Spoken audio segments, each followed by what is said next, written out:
Welcome back to Three's In. This next story I have for you is a Thud story that took place over in North Vietnam.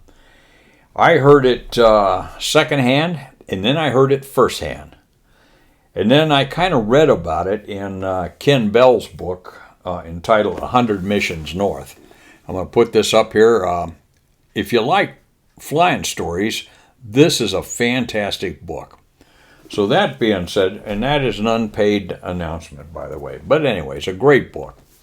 So we had this safety meeting one morning in room 45 in the 560th Flying Training Squadron.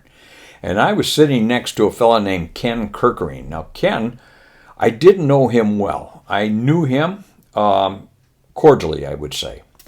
So anyway, Ken and I are sitting there in this safety meeting. And they bring in this clap mechanic.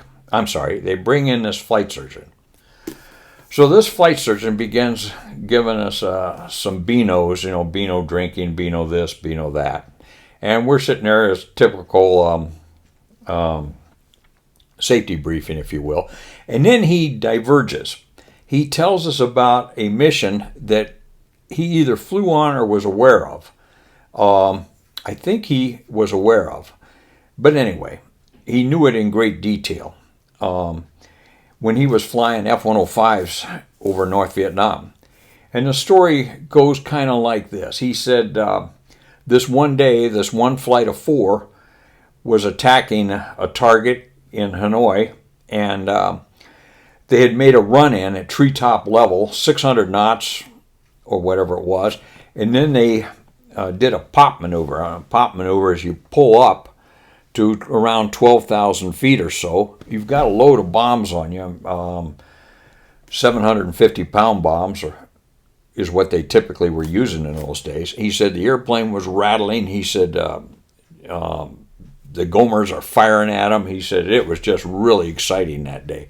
So they had a flight of 4 coming in, and number 4 was an FNG, a new guy. I don't know if it's first, second, or third mission up north, but he was new. And so he's just barely hanging on from what the flight surgeon said. So they come up around 10,000, 12,000 feet. They roll to 120 degrees of bank or so, start to come downhill, acquire their target, and then proceed on their bomb run. Well, 1, 2, and 3, the Gomers are just sighting the guys in. Number 4 gets the whole treatment. So number 4 does his, that's called a pop-up maneuver. He does his pop, rolls in on the target, and there's goofballs, flak exploding all around him, radio chatters going off, airplane shuddering. He drops the bombs and then bugs out. Well, as they come off the target, they're heading southwest back home. And so they are egressing pretty quick.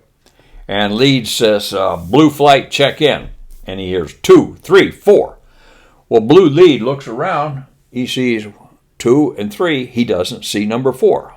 Blue flight, check. 2, 3, 4. So he looks around again. No blue 4. So he uses a mic and he says, blue 4, exactly where are you?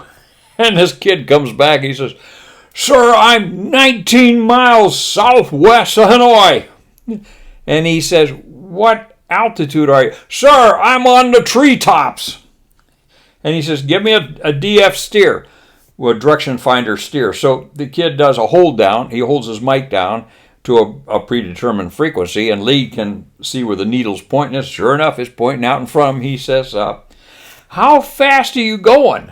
And this kid comes back and he says, my God, I'm going 1,000 miles an hour. And Lee thinks, holy crap, he's going to run out of gas. So he said, pull it out of burner and climb. So the kid does. He pulls it out of burner and he starts uphill. Anyway, he goes ahead and tells the rest of the story, and we're just all mesmerized by it, as you might imagine.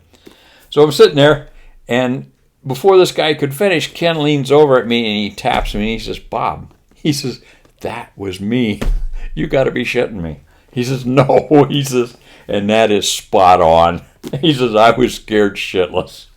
So anyway, he finishes the story, finishes the briefing, and it was so great to watch Ken go down, introduce himself, to that, I think it was a major then, may have been a lieutenant colonel flight surgeon, probably a lieutenant colonel. Anyway, he goes down and introduces to him, and to watch those two warriors embrace each other was just a sight that I stepped back. I didn't want to be part of that. I just wanted to take it in. And it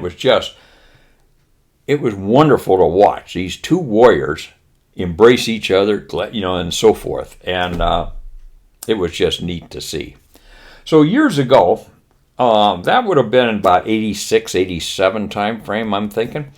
So a few years ago, I had this blog. I still have it. I don't play with it as much as I used to because I discovered YouTube. Anyway, so I recounted this story on my blog, and I am adamant that if I tell you a story, it's going to be as accurate and truthful as I can make it. So I knew Ken had gone to work for the FAA when he retired. So I got on the internet, and it didn't take me long, maybe a half hour, 20 minutes. I found him in Fort Worth. So I called him up and I said, Ken, I said, hey, it's Bob Holliker. I don't know if yep, I remember. Okay, good. So I sent him a copy of the blog, essentially, the blog article or post, essentially saying the same thing I just told you. And I said, please, if there's any errors or omissions or anything that needs to be changed, let me know. And he wrote back and he said, Bob, he says, story is as you told it. So I feel pretty confident here, and that's just a story that's just too good not to share in this venue here. So I hope you enjoyed it. I've got a few more Thud stories to tell you. I just loved that airplane. Never got a chance to fly it, but it didn't keep me from loving it. Anyway, good to see you here today, and we'll see you again soon.